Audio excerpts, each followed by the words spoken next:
Happy Friday to you all, and welcome to the final program in this First Friday series, From Seeds to Psychedelics.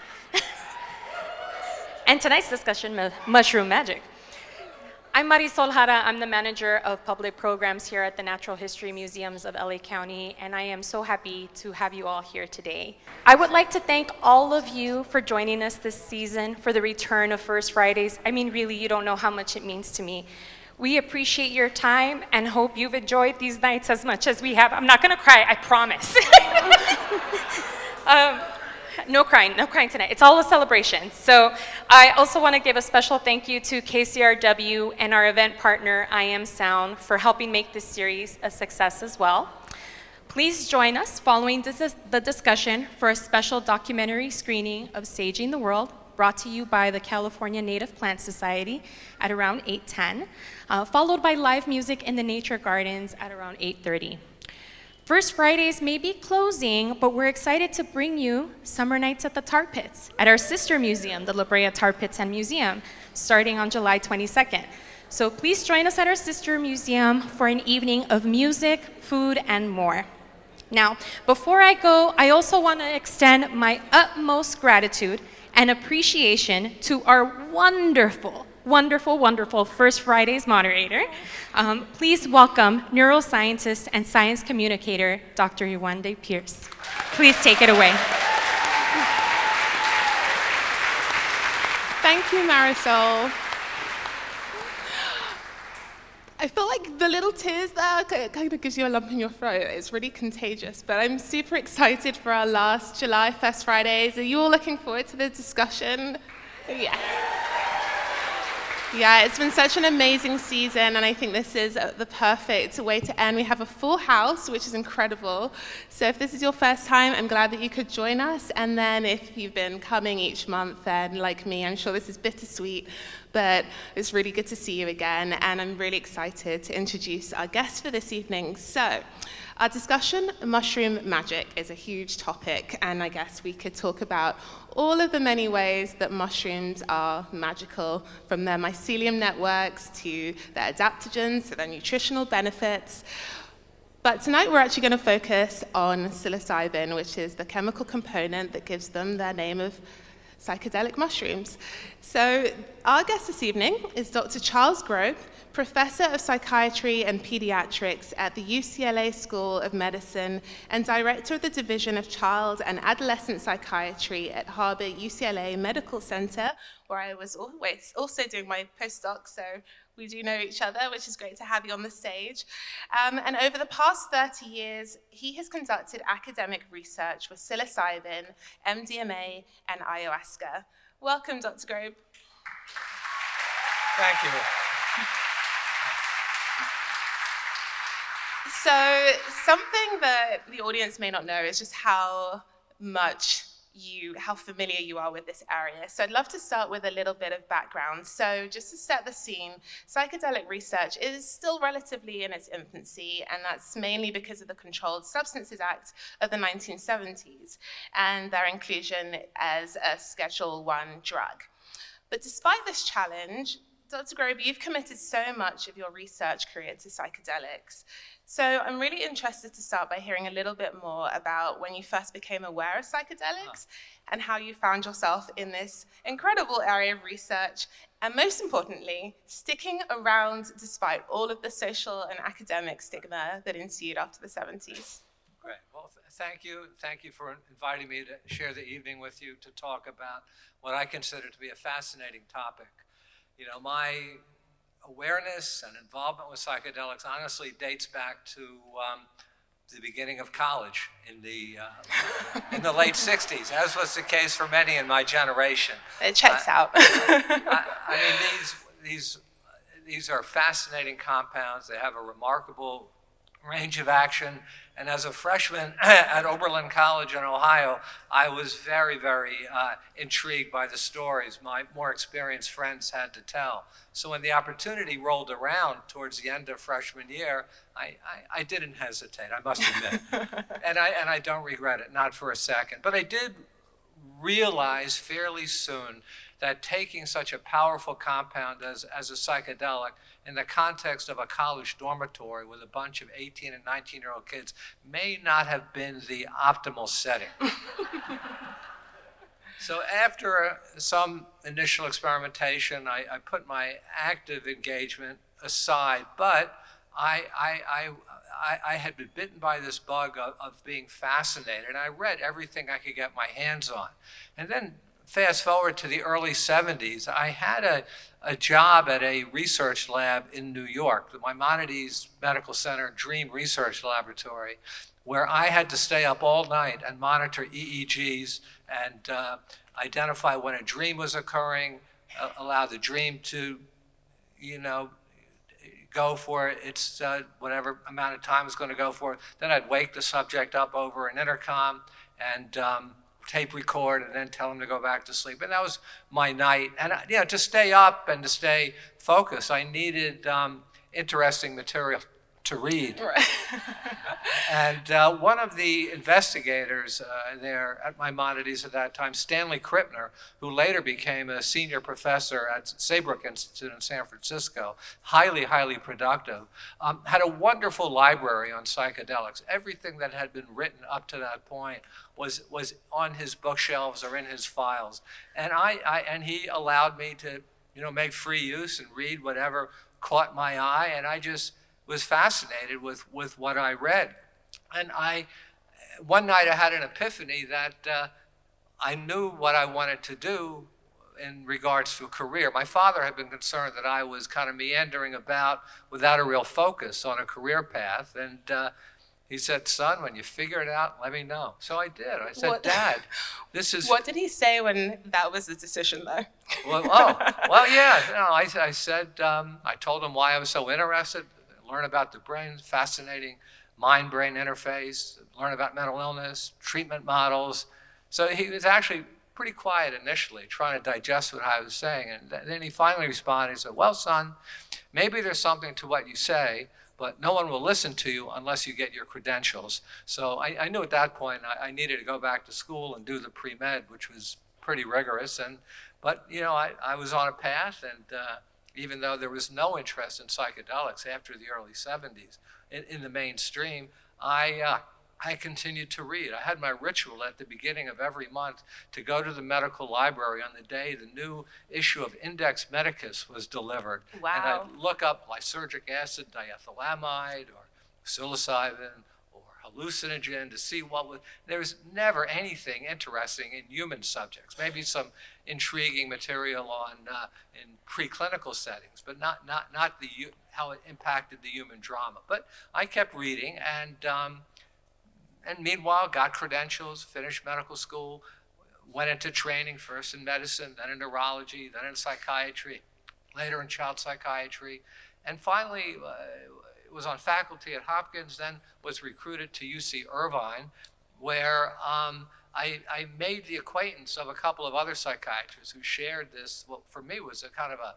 secret fascination. I wasn't really inclined to talk too much publicly, but with my friends and kind of the validation I got there, we started to write papers, we put together some initial studies, and we finally got, in early '93, we had all the approvals necessary to conduct the first phase 1 MDMA study in human volunteers. And around the same time, I went off to the Brazilian Amazon with Dennis McKenna and a couple of other colleagues to study the range of effects of ayahuasca within the context of a church, a syncretic church, that had had permission from the Brazilian government since the late 80s to use ayahuasca as a psychoactive sacrament in their ceremonies. So both of these studies were quite fascinating, and I just dove in. Kept my day job as well, but I did, and then later in the early 2000s, with my colleagues at the Hefter Research Institute, which I was a founding board member of, I put together a protocol to treat individuals with advanced stage cancer and reactive anxiety, to treat them with moderate dose psilocybin in a placebo-controlled double-blind study. And that was the first study of that sort since when psychedelic research petered out in the late 60s, early 70s. And that was a pilot study. That was a pilot study, okay. exactly. And after we finished, colleagues at Hopkins and at NYU conducted, similar studies. Which we're going to delve into. So that, this just gives you a bit of scope as to how much experience you have with psychedelics as a whole, but then also psilocybin. But I think it's so inspiring that your interest in psychedelics inspired you to actually do, a medical career. That's real commitment. Well, so when you got to the 70s and then everything kind of went underground, I'm sure you were like, oh gosh. It all fell into place, and I had my mission. Sense of this is important, and when when I was feeling exhausted and kind of worn out with other things I had to do in medical school or training, reflecting on that early mission really kind of reinvigorated me. I had a couple of experiences of being at a low ebb and coming across papers of Stanislav Grof or his first book, Human Encounters with Death, he wrote with Joan Halifax. And just being so inspired and kind of remember, that's why I'm doing this. This is what I want to do. So I needed that reminder periodically. And Grof was a great, mentor in that regard, or a great role model. As a well-established psychiatrist who really did arguably more clinical psychedelic research than anyone else of his generation. And that's incredible, to have those role models in that space. And I think you described yourself previously as, holding the torch. So you have been in it from the start, and then there was, the lull, and now there's this renaissance in psychedelic drug research. And it's exciting because the field is really being invigorated since the 90s. And even now, the National Institute of Health that funds research is beginning to invest in this space. So I think we're going to jump into some of the therapeutic applications, but I think focusing just on the research is exactly what we need to be doing. Right. But it's already out, in the more general space. The secret is out. Exactly. For a long time, it was this very hush-hush, and I had been advised if you want to hold on to your career, don't mention a word of this publicly. But I waited for right time, right place. But now, cat's out of the bag. We've got a whole new generation of young, highly qualified investigators and therapists, healers, who are very eager to get into this field, and I anticipate they're gonna really take this field forward. So I think my generation, in many respects, what we did was take the torch from the previous generation, the Stan Grof generation, Ralph Metzner, who was another great mentor of mine, and keep it alive so it didn't go out. And then at an opportune time, which is around now, as we're all kind of aging out, pass it on to the younger generation who I anticipate, who are already making important contributions and who I anticipate will continue to do so. I see this as a very viable field and a field which will, in all likelihood, flourish in the future. Absolutely, and I agree. It would be a complete paradigm shift in the way that psychiatric conditions are treated. And the therapeutic benefits that we hear a lot about are for the applications in anxiety and depression and addiction, but your work specifically going back to your research in psilocybin for anxiety and cancer patients is one of the early studies. But how would you compare it to other studies in terms of design or the mechanisms and neurobiological mechanisms underpinning the findings when you compare them to studies in depression or addiction?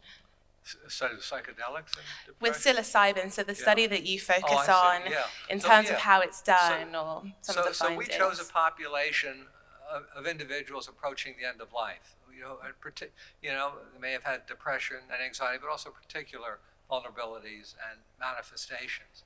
And one reason why we chose that particular population was because if you look back in the 60s, when during I call it the golden age of psychedelic research, some of the best outcomes of research studies were with patients with advanced cancer and reactive psychological distress. Grof did some of this really important work. So did Walter Pankey, Bill Richards, Eric Cass, Sidney Cohen. There was a host of individuals, Gary Fisher, who got really very, very impressive results. But one interesting facet, particularly with Pankey's work and Grof's work, was the identification that the best treatment outcomes in terms of amelioration of anxiety, improved mood, the best treatment outcomes were with those individuals who, during the course of what was often just one treatment session, during the course of that many-hour session, had a powerful psycho-spiritual epiphany, a powerful mystical level experience. These were the ones who appeared to have the outcomes that were superior, to those who did not.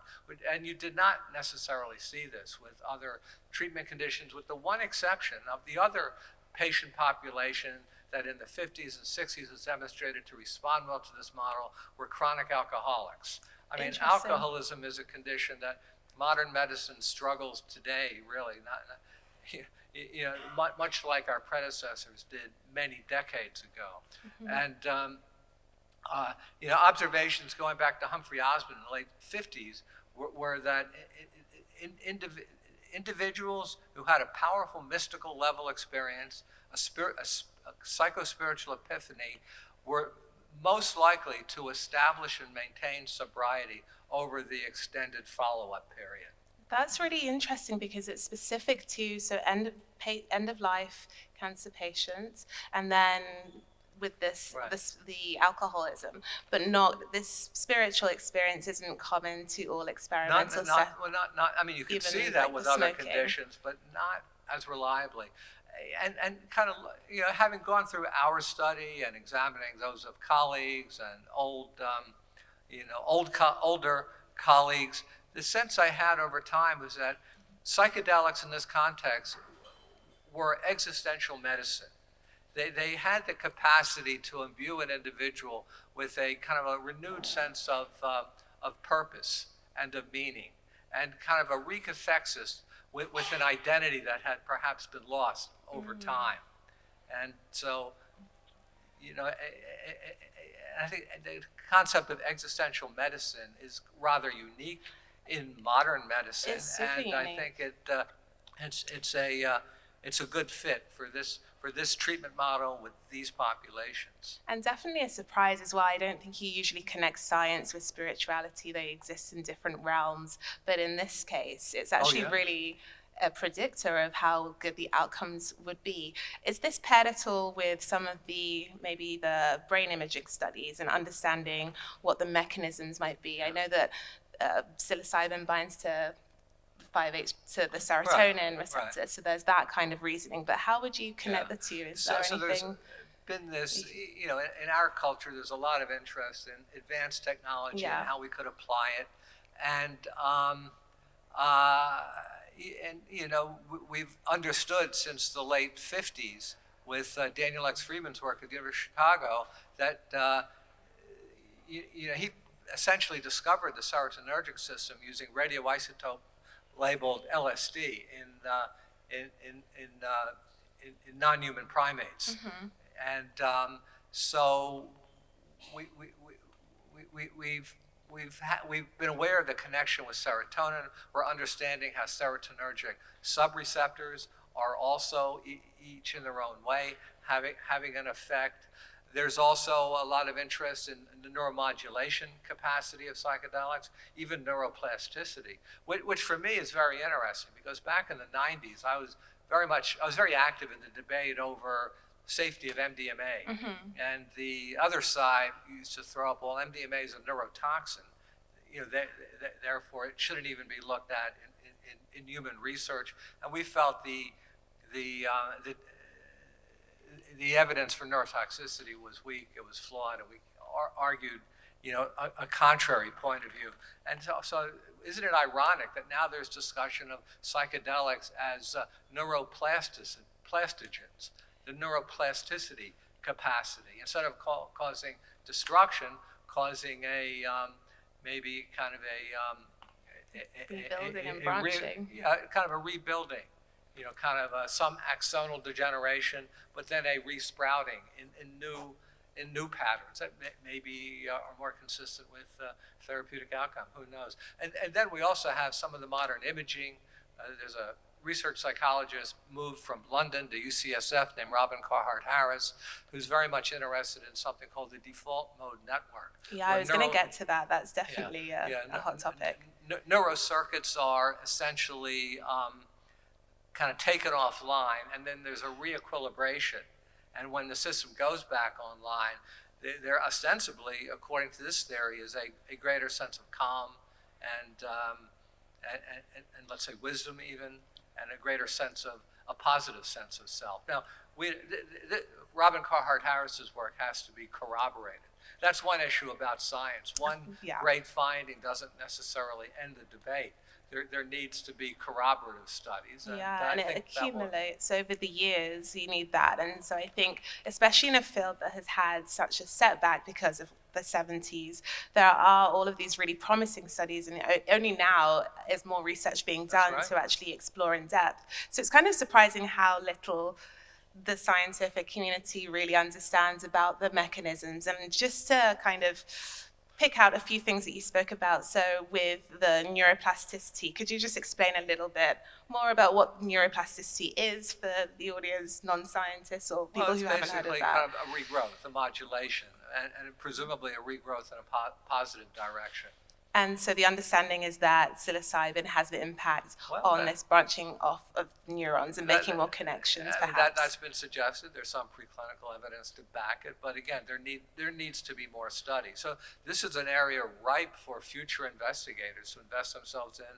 And by the time they come online, the technology will even be more evolved, and we'll be able to learn even more. Yeah, and I think it's already come a long way since the first studies in psychedelics, and now we're looking at human populations as well. And what's interesting in thinking about spirituality and the healing effects and how they might connect is that there are other things, not to do with substances, that show similar things like meditation, those practices. There are other ways to increase neuroplasticity in the brain, I think. And so this area has just so much more of a wider application and potential, I think, and it really does relate to just our general understanding of how the brain works and what spirituality is. So I think it's super interesting, and I'm glad that you're able to hold the torch up long enough for it to be passed on. Let me mention also, you mentioned NIH, for National Institutes of Health. For 50 years, NIH did not fund any psychedelic treatment studies at all, not a one. And I had the opportunity a few years ago to ask one of the senior people at NIH if he was ready to lend his support given the promising early data, and his response was, "I'll give you the same response now as I would have given you 50 years ago. They were too hot to handle then, and they're too hot to handle now." Okay, I get it. I understand. I'm not surprised to hear that. But time passes. He's moved on. The other elderly people who were impacted by Tim Leary and the chaos of the 60s, they've moved on. And it's an entirely new team of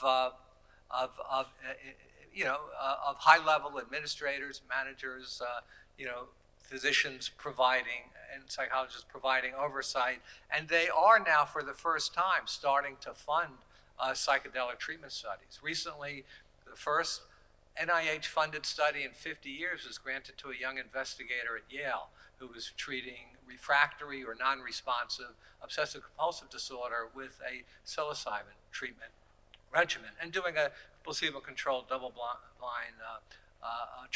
model. And then NIDA, National Institute of Drug Abuse, also over the years very adverse to lending a supportive word to the area of psychedelics, has recently dedicated funding to I think a very important and quite remarkable series of studies at Johns Hopkins. Where they're using psilocybin treatment to basically treat cigarette addiction, smoking addiction, which boy, back in the day when we used to fantasize about what psychedelics could be utilized for, we never imagined that they could be used to treat compulsive cigarette smoking. Well, and thinking about, I mean, the potential for the application of psilocybin, if you think about the impact on health that smoking has, it's kind of ironic that there has been such resistance to hear that over 50 years the NIH has only funded one study. You know, the memories of the 60s and all the turmoil, those ran deep and they ran far. And it was a time when psychedelics burst on the scene. And in many respects, our culture was not sufficiently prepared. It was not sufficiently matured. So predictably, there were a lot of situations that went off the rails. It was perceived as a public mental health crisis.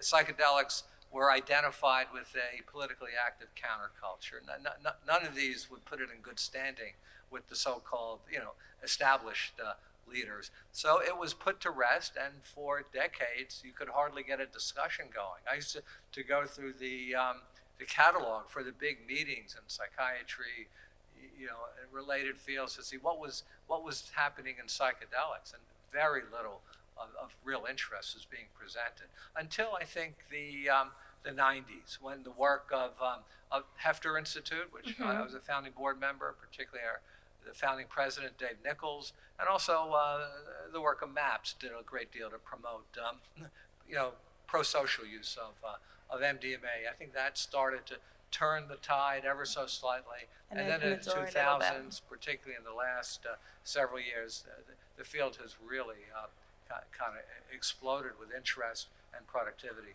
Yeah, I really wonder about, what happened at that point to push the door open a little bit and to turn the tide and to allow the renaissance. Timing. Timing and getting a new generation of somewhat younger people in there. Yeah, it really is a lot about gatekeeping. What I'm hearing here is there has been so much potential, not necessarily any reason to not study psychedelics, but depending on who's gatekeeping, it kind of will have a complete impact on what research you find. But regulations, let's talk about regulation a little bit. So regulation is obviously important, but then also held the research back for so many years. Clearly, they have such therapeutic potential, and there's studies that we know back that up. And the FDA, which is one of the gatekeepers, actually has designated psilocybin as a breakthrough therapy, but it's still Schedule 1 and still illegal on a federal level, although some states have, decriminalized it. So, despite all of this buzz and excitement, and I share with the audience, this is a full house, we're all really excited about this research. Thinking ahead, how far away do you think we are actually from FDA approval or reclassification? Do you think we'll get there? Yeah. I'll first say that the FDA has evolved. They've gone from entrenched in a very conservative position, very reticent to really even listen seriously to what was being proposed, to now being open, receptive, interested in learning, and willing to work along with investigators to help them create protocols that would pass muster, because they do set very high standards. So I think the FDA is going through their own evolution in a positive direction, but they're taking it one step at a time, and it's very important to get FDA's continued support for the studies that have been approved, that are up and running, for them to be conducted impeccably, that the highest safety parameters be utilized and the highest ethical parameters be utilized as well. That could be a make or break issue moving forward into the future. Yeah, it's really how these studies are conducted, and if they're conducted well and without these kinds of problems, I anticipate that the regulatory system will become more and more amenable to working along with us and working along with those who are going to follow to help them create the optimal kind of study that'll give us the information we need. So in terms of when the FDA is likely to allow these drugs for general use, I wouldn't hold your breath. It's not going to happen right away, but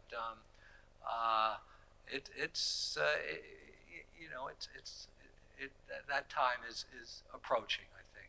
Well, that's positive news. Yeah, Progress, that's good. Yeah. I think it then leads to the question of access. And so we're hearing about all of these positive applications, but then, access is really important, and whether access is achieved through, a medical model via the FDA. Or there are other models as well. Or legally, on the which state reminds level me, or there federal are level. several cities, particularly out west, there's Denver, Oakland, Santa Cruz, and the state of Oregon, which passed initiatives in the state ballot over the last couple of years, essentially decriminalizing plant psychedelics. So, in Denver, sensibly, it's a situation not that dissimilar from, what Amsterdam had for some time. Mushrooms that could be, sold under certain settings. But it's going to be very important to create an effective public education program, so individuals understand that these compounds are not to be used for kicks, for recreational purpose. They have a very serious intention, and people need to understand how to optimize set and setting, and they need to understand how to screen out individuals who may be too vulnerable to have these kinds of experiences. So it's not a done deal, but it's becoming more of a viable reality. And also, just to point out, mushrooms just grow spontaneously in the woods. Yeah, and if exactly. you're in the right climate, the right time of year, there they are. Hopefully, you have a good guidebook. You're not going to ingest a poison. Now, believe me, every once in a while, someone makes a huge mistake. Yeah. You don't want to do that, But also for people who have the experience with wild mushroom, to know what a proper dose is, not to overdo it, and to have a context within which to take it that'll provide optimal support in case they need it. Not unusual for people to have some disequilibrium during the experience and feel some anxiety. What they need is someone there to reassure them they're okay, to remind them what's going on. Hey, you're feeling like this because you took a mushroom or you took a substance, and right now you're feeling anxious and you're kind of disoriented, but just be patient and you will find out in a relatively near period of time you will start to feel yourself again. Because that's the biggest fear, I think, with a bad trip is you're not going to find yourself. You're not going to be what you identify as yourself again. And just help that individual get grounded and reassure them that in the long run, they're going to be okay. That reassurance can do wonders and help people lessening that panicky feeling, which can be associated with Which is a really important part, I guess, of how the clinical studies are done. There's a guide whose purpose is to make sure that the individual knows what's happening, and if they have these feelings come up, not fight them and just go with them, which I guess is what you would apply in a real life setting. Well, regardless if it's a formal research setting or an informal setting of one sort or another, the same rules of the same set and setting, the importance of set and setting is still critical, and also there's historical basis for that as well. If you go back even to prehistory, to the shamanic heritage, where all these compounds pretty much come from, if you study how shamanic use was facilitated, there was generally an optimization of set, which is preparation, intention, seriousness of purpose, and setting. Where you're taking it, how safe is it, who you're taking it with, how skilled is the facilitator. We see that in the shamanic model. That was actually the topic of the first published paper I wrote with a colleague on the shamanic model and how it might be relevant to modern psychiatry. Well, back when I published in the late 80s, evidently it wasn't very relevant at all, but super relevant maybe now. today more so. I think so. I think just that alignment of, what happens within a clinical setting where this research is being done, but actually what happens outside of that in an informal setting, it should be the same. I think setting and should actually be true in both cases. The goal of both contexts are to achieve optimal harm reduction. Above all, do no harm. That's what we say when we graduate medical school. It's a Hippocratic oath. Above all, do no harm, and that really is germane to to working with psychedelics. Absolutely. Whether it's a formal research study or in a Brazilian ayahuasca church or among indigenous people in some remote part of the world who still have access to their ancient traditions, it's above all do no harm. Okay, I want to move us along a little bit in terms of the conversation around access and do no harm and how we can kind of apply what we're learning within the research setting. So I'd like to get kind of your thoughts on this idea of who actually is in this table when we're talking about regulation and access, because it has such wide applications that you have non-profits, you also have for-profit companies, and then you also have, surprisingly, politicians, Republican politicians as well, who are Democrats, who are all interested in this. So what are your thoughts on how this moves forward? Well, there you hit upon a very interesting issue, and it's really the challenge for the current day. Yeah. It's the encroaching dominance or attempt to dominate by commercial interests, including taking out patents on ancient medicines that have been around for millennia, taking out patents for applications that have been established and published in the literature, going back 50, 60 years. But these commercial entities are often exceedingly well financed, and they can get the finest patent attorneys, and even a patent which on the surface or application looks meritless, you never know how it's going to play out. And politically, you mentioned, ironically enough, Republicans. The use of psychedelics, I always felt, was always identified with progressive, causes and people with progressive leanings. But now, with the advent of commercial interests getting involved, people like former governor of Texas, Rick Perry, also former Secretary of Energy under Trump. He's becoming very interested in MDMA treatment. Now, I don't know if that's because he's got tremendous compassion for veterans who have PTSD, who might be helped with MDMA, or he's investing in companies that will that are angling to profit off of this. I don't know. There are also some very, very prominent, well-known, people who work for Trump re-election campaign that are very, very, very much into, really investing and one would assume getting a return on their investment. So there are going to be some new challenges, and the whole political kind of domain will, in all likelihood, present some new challenges. Yeah, we'll have to watch this space and see what happens. I think it's great that there's all this progress, but then all of these other questions suddenly come into play. But like you said, mushrooms grow in the wild. So this question of access is actually sort of a false one, because if you want to access magic mushrooms, you can. And I mean, they've been available for millennia. They've been used in traditional practices. And so I think thinking about kind of moving away from, the research in the clinical setting, understanding some of the other less tangible applications of psilocybin outside of that setting, so like general well-being and the cognitive benefits, or, spirituality or connecting with the environment. There are so many wider applications, and it becomes more challenging then, I think, to study it and to understand the research. So, for example, microdosing, which is pretty, I would say, popular right now. And so there is all of this real life evidence of people microdosing and having positive effects. But I just wonder, from your experience, I've looked into some of the research, and there aren't that many peer-reviewed papers, and there are difficulties studying it. But what's your experience with microdosing? With microdosing, there's a great deal of interest, but it's mostly anecdotal accounts, including some very, very well-written and intriguing accounts by prominent writers. Still, there's no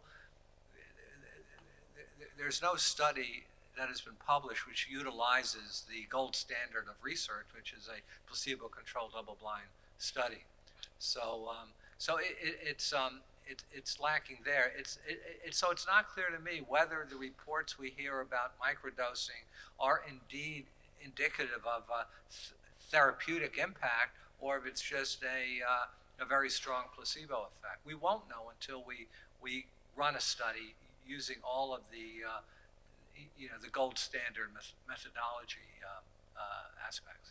Which is that's more challenging. Is that why it hasn't Very been challenging. done? I looked into this. I thought it'd be a good area to study. I think it's really important and topical. We couldn't, there are different models for microdosing, and the one I've looked at the most is the Fadiman model, where it's one takes a microdose every 4 days for 4 weeks, and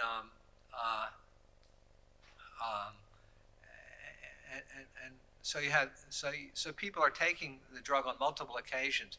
You, as a researcher, you could not give someone a supply of the drug and say, okay, take this every 4 days, and then report back. And by the way, don't drive. That wouldn't be permitted. You've got to have them come in every 4 days for 4 weeks and hang out at the research center, be administered the drug under observation, and then be observed for the next, how many hours, dependent upon whether it's psilocybin mushroom or LSD. LSD would be a longer observation period. The logistics for that, for me, proved too arduous. So I'm going to leave that for some younger, more energetic. I think 30 years is definitely a lot of, you've contributed enough. But I think it's a really important question, especially since this whole argument about psychedelic treatments and psilocybin treatments being a paradigm shift is because for depression, for example, you would take 2 doses and then you'd still see an impact after some time, whereas microdosing is a little bit over a longer period of time. One of the more intriguing aspects about the psychedelic treatment model is the fact that, let's say with depression, you not only can observe improved mood, that improvement can sustain weeks after taking the drug, weeks, months, some might say even years. So that, to me, marks these compounds as quite different than our conventional medication. I mean, it would really change the game. It's like a completely different approach. It could be a game changer. Let me mention one other thing that you alluded to. You talked about effects on our perception of the environment. Mm-hmm. When I was in Brazil, in Manaus, in the Amazon, I was impressed with how many members of this syncretic church, the UDV, were environmental activists. And being down there for some time and working, conducting the study and working with the local people, I had opportunity to participate in ceremony. And one experience I had, and it seemed to be reflected in the experience of others, was a profound merging with nature, and a powerful appreciation of nature, and an awareness that unless our species do something definitive of substance, nature will be so injured that survival of life on the planet is going to be questionable. So there's something, I think, unique about psychedelics that it facilitates a sensitivity, an awareness of nature, and including an awareness of how important it is that we work together to save nature.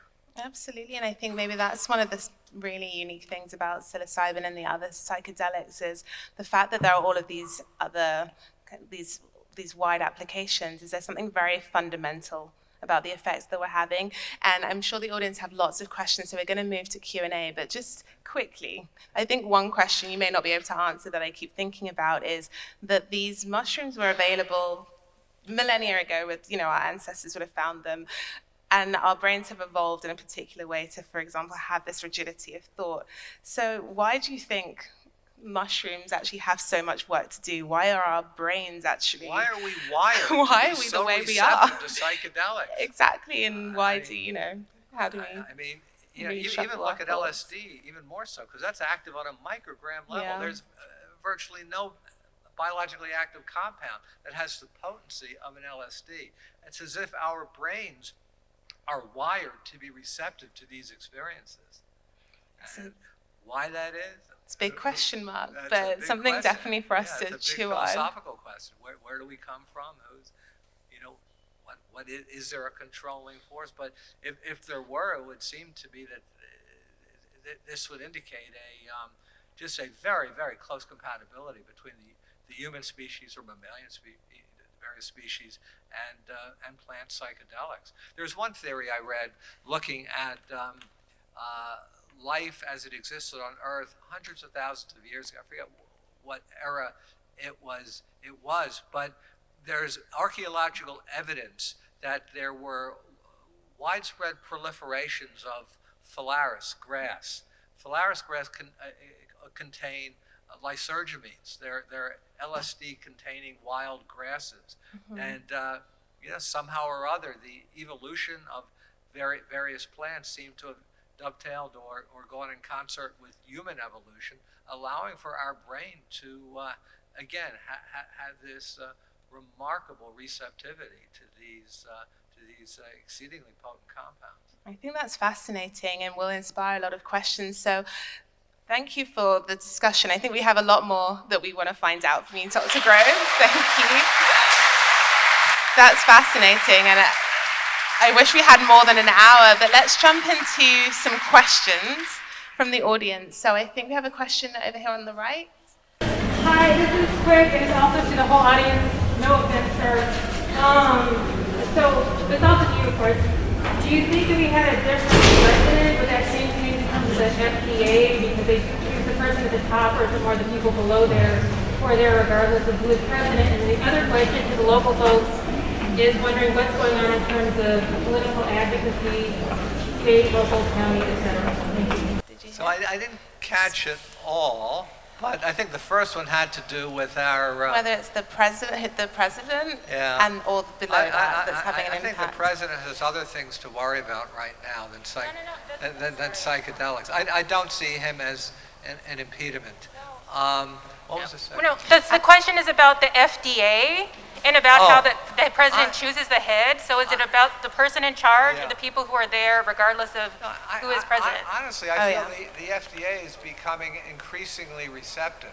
They haven't turned around and done a 180 and fully embraced, but they are allowing studies to move forward, which is their job. They're not in charge of scheduling drugs. That's really more the work of Congress. So, but there are political facets to this, and who knows? Look, Trump was around in the '60s. What was he up to? Good point. Hard to say. And I think the second part was about the local political... Sorry, could you repeat the second part? I didn't want to miss that part of your question about the political... The second part is wondering if there's anyone here who knows about local advocacy, because I was, looking at the dinosaurs and thinking maybe one day when we're gone, there will be us in the museum with whatever new species is around, millions of years from now. I think there was a comment. Okay. Okay, there's a question over here.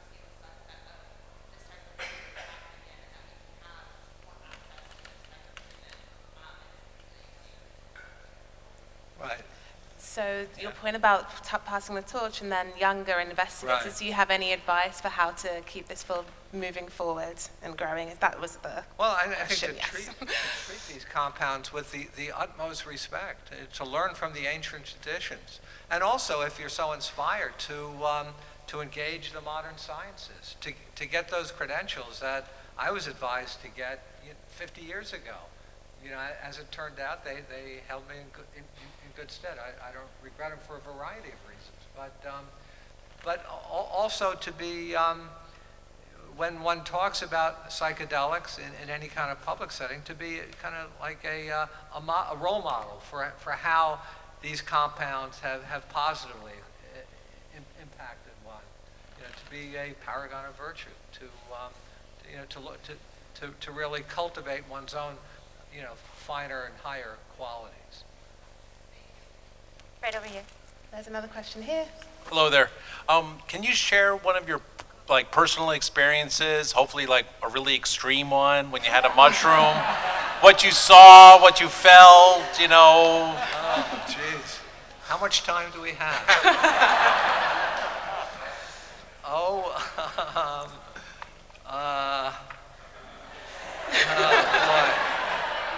Well, I'll recommend a book. It's got some. Ralph Metzner, who was my great friend and mentor for many years, wrote a book on ayahuasca, and he had he had a bunch of us write firsthand accounts. So I wrote there about a number of experiences in Brazil, which were just astonishing, and total ego dissolution, followed by a kind of a re-piecing together, but in a far healthier, more functional way. Also, the degree to which those ayahuasca experiences really function as as providing moral advisement, gave me input about my life, about where in my life did I need to really get my act together and up my game in terms of my behavior out in the world and my general level of honesty and really commitment. So yeah. Oh, just over here, and we'll come back to you, and then we have another one over there. Hello. You alluded to the 70s and 80s as decades where this kind of study was basically dead in the water because of the cultural backlash that happened. At that time, you said there were very few studies that came through that you were able to check in on. But I can't imagine that interest in this topic totally dried up. It was probably driven underground, right? I'm sort of curious, what happened to the people who were really into this stuff in the 70s and 80s? Good question. Whereas formal studies dried up, whereas discussions in the halls of academia dried up, certainly there was interest out in the world, and you had certain spokespersons who I think really caught the imagination of large numbers of people. I'm thinking in particular of Terence McKenna, who was a remarkable raconteur and of all things related to psychedelics. I actually became a close friend and collaborator of his brother, Dennis. We did the ayahuasca studies together. But, Terence, I remember I first heard Terence give a talk, I think around 1987 or 88 in Manhattan Beach, and he was just talking about his use of mushrooms, with the significance he felt they contain, and how they might be used in the future, the importance of research getting up and running again. I remember walking out and remarking to the friend I came with, I said, if Terence can get away with talking about this publicly, maybe we can too. And that was a revelation. So there were certainly individuals with strong interests. There are certainly Europeans who kind of maintained that interest. There was a group of Swiss psychiatrists, a Swiss psycholytic society, that had permission from the Swiss government to treat, this goes back to the late 80s, to treat patients with psychedelics, which in other contexts would be scheduled and entirely forbidden. So there were chinks in the armor. There were kind of opportunities for activity to occur, and certainly there was a world of underground use. Also, MDMA in the 80s became very popular as an alternative, as a similar compound to a classic psychedelic, but somewhat different, to be utilized in various psychotherapies. Ralph Metzner wrote a great book about this. There are some other very fine books. Its unique and pathogenic capacity was thought to be a very strong predictor of positive therapeutic outcome. And it was really only when MDMA kind of left the let's say, the underground therapy, actually it wasn't even scheduled at that point, so it wasn't even underground. But when it kind of diffused out into the culture and became very popular among young people at clubs and raves, and there was a lot of drug substitution going on, there were people experiencing some adverse outcomes, that's when resistance started to build again. But if you look back, even during the quiet phase, the fallow phase of psychedelic use in our culture, at various places and at various times, there was a resurgence of interest, even if for self-protection it had to be kept quiet and discreet. And there's some studies, not just directly, but you can go back and then you can actually have some studies to look, questionnaires based in, people's just common experiences. So there's that too. Yeah, we did a survey study in the late 80s. After I left Hopkins for UC Irvine, we decided who would understand the value of MDMA in therapy. Well, psychiatrists might. They treat people. Could this be? So we found 20 psychiatrists who had firsthand experience. We put together a long survey instrument and just had them answer a multitude of questions. It wasn't, an optimal research model, but it was still informative. It was asking some good questions and getting some good answers, and we published in a mainstream journal, so we were kind of keeping the topic afloat, keeping it active and in people's minds. Yeah, those studies are just as important because then you have a wider sample as well, and then you can find out more information about a wider population. There's good survey work, including with microdosing, I'll say. Yeah. There have been some people who've done some fairly extensive survey work. The tricky part of microdose research is the gold standard thing where you're going to administer. That would be very laborious. But collectively, I guess it all kind of contributes to answering these questions. I think we have another question here. Would you be able to expand on you mentioned psychedelics or mushrooms regarding smoking or quitting smoking. Could you expand on that research or what's been done or how it works or anything about that? Yeah, this is Matthew Johnson at Johns Hopkins has done a few studies now looking at how a psilocybin treatment model, and their standard dose is about 25 milligrams, in their standard setting, which is 2 sitters. Subjects have been prepared ahead of time. They've established rapport with the facilitators. They have a session. Afterwards, there's integrative sessions to process what they went through.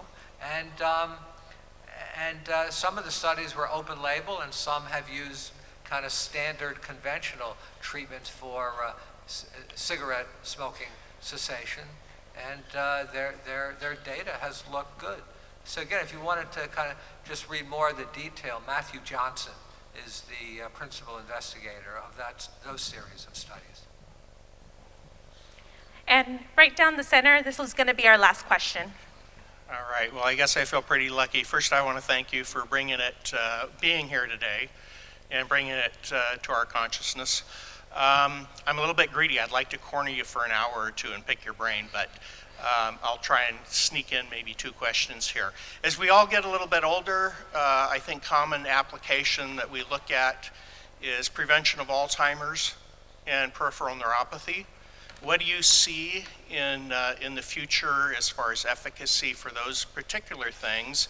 And then as far as if we compare this to what we see with medicinal marijuana, we're finding that as we research this now, we're finding CBDA, CBDB, CBDG. We're finding all these different compounds, and that they each have very unique benefit to the human body. Do you see that happening with psilocybin? And do you see variances in those properties from one mushroom to another, many different species, and synergy with, say, a common mushroom that is non-psychotropic by the common name of lion's mane? Do you see synergism in non-psychedelics with the psychedelics? Yeah. That's kind of a mouthful. That's a lot. Good question, though.